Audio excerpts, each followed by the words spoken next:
చేశాడు. పైగా ఇద్దరు ఒకేలాగా క్రిస్టియన్ అమ్మాయిల్ని. రేయ్, దయచేసి ఈ పెళ్లి చేసుకుని ఏ ప్రాబ్లం లేకుండా ఎక్కడికైనా పోండిరా. మళ్ళీ మాత్రం షాక్ ఇవ్వకండి. ఈసారి హార్ట్ అటాక్ వస్తే చచ్చా అట్లంతా ఏం కాదు డాడీ. అట్లంతా ఏం కాదు డాడీ. సరే అయితే ఇది నేను 2 ఫ్యామిలీలు ఉన్నప్పుడు అడిగేస్తా. రేపు నీకు పుట్టబోయే పిల్లల పేరు ఎవరి పేరు పెడతావు? మన పేరా లేక వాళ్ళ పేరా? రేపే పిల్లలు ఎట్లా పుడతారు అంకుల్? రేపంటే రేపు కాదురా, ఓ. ఫ్యూచర్ లో. Excuse me.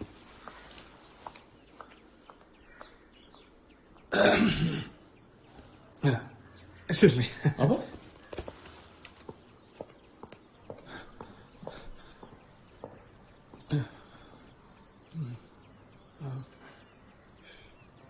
స్టెఫీ వాళ్ళు ఏం మాట్లాడుతున్నారో వాళ్ళకి తెలీదు. సారీ. ఏమైనా దాస్తున్నావు నా దగ్గర? చచ్చా